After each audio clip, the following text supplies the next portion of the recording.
The Knights Templar, legendary soldier monks of the Middle Ages. Warriors of God. Holy men, devilish fighters, sworn to poverty, but richer than kings.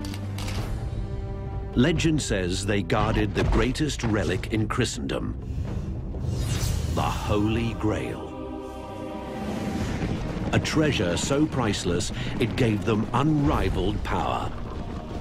Yet at their height, the Templars are destroyed and their fortune vanishes.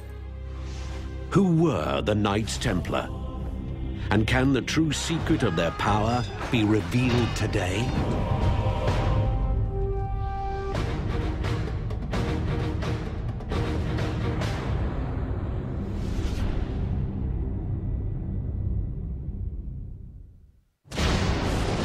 March 18, 1314 AD. One of Europe's most powerful men, Jacques de Molay, is about to be executed. The charges against him?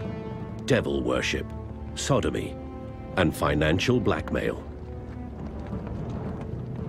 De Molay is one of 69 men burned alive on orders of King Philip IV of France. The condemned belonged to one of the most mysterious brotherhoods in history, the Knights Templar. In the Middle Ages, these warriors are feared, wealthy, and powerful.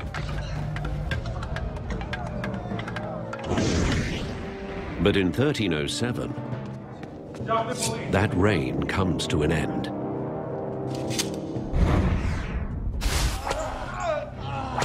The Templars stand accused of heresy.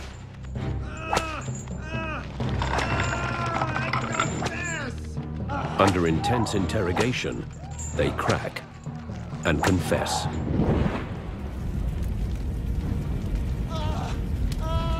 Overnight, 2 centuries of wealth and power go up in smoke.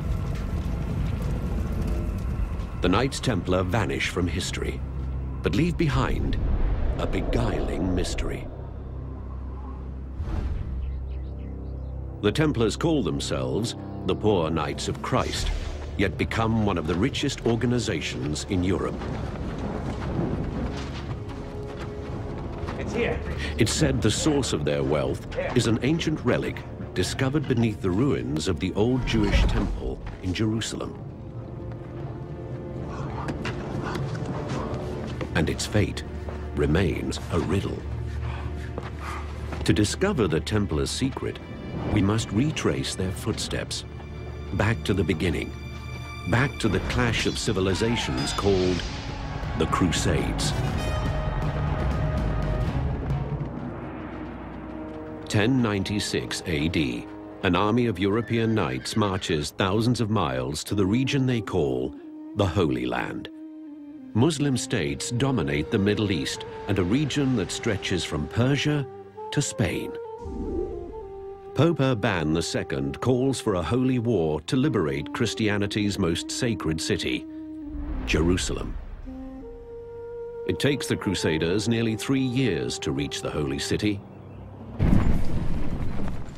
Along the way, battle, disease, and starvation take their toll.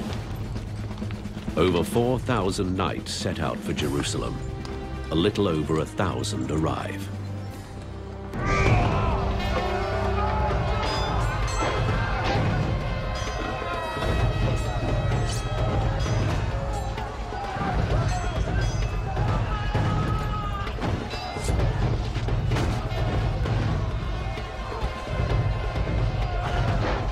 July 1099.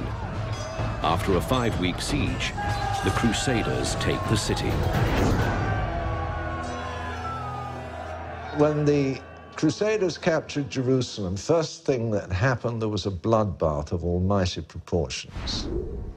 They slaughtered everybody, Christian, Jew, Muslim alike. It was not a pretty event. A French eyewitness describes the carnage. Piles of heads, hands, and feet were to be seen in the streets of the city. In the temple and porch of Solomon, men rode in blood up to their knees and bridle reins. Indeed, it was a just and splendid judgment of God that this place should be filled with the blood of unbelievers, since it had suffered so long from their blasphemies.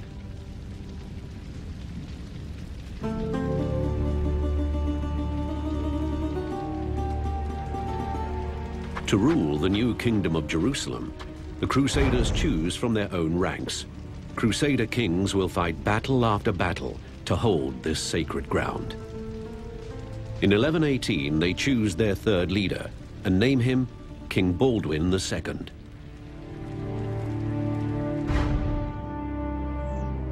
King Baldwin receives an offer of help from a Crusader knight, my lord, the French nobleman Hugh de Payan.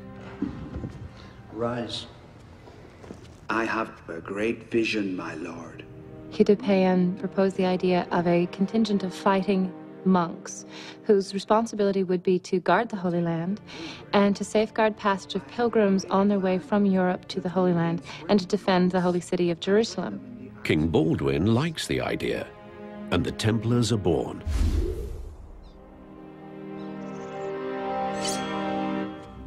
Thou art a knight of the Templar.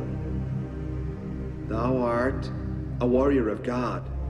From a band of 9 knights, the Templars will swell into an army of thousands. They call themselves the Order of the Poor Knights of the Temple of Solomon. In time, they're simply known as the Knights Templar. They're not only warriors, but monks. They take vows of poverty, obedience, and celibacy. Europe has never seen such a force. The whole idea of a fighting order, a military order, was really a quite extraordinary and indeed even revolutionary idea in the church. How do you combine these two things? Do you pray over your weapons? The answer is yes, that they did. You know, they regarded their calling as a holy calling. The Knights Templar decided they would create what we might think of today as special forces for Christ. Like medieval monks, Templars pray 7 times a day. But what makes these monks different is they train to fight.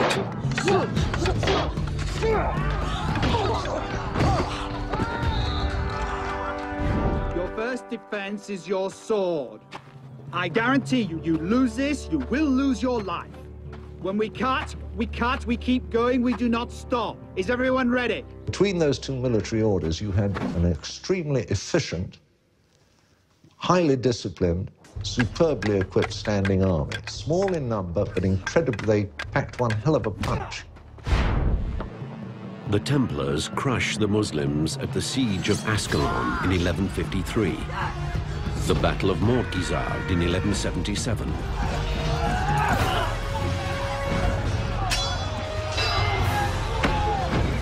and the Battle of Arsuf in 1191. They seem invincible.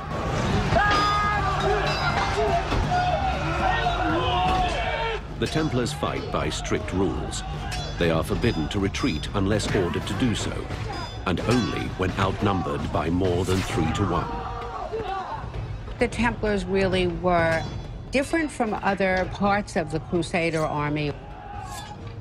It was known that they wouldn't break ranks. It was known that they wouldn't run away, that they wouldn't desert. The Templars' Red Cross stands for martyrdom, death in battle is glorious. The key tactical maneuver is the squadron charge. A small group of knights attacks head-on a tightly packed wedge. Their goal? To break the enemy line and scatter the enemy to the right and left. The charge is reckless, terrifying, magnificent.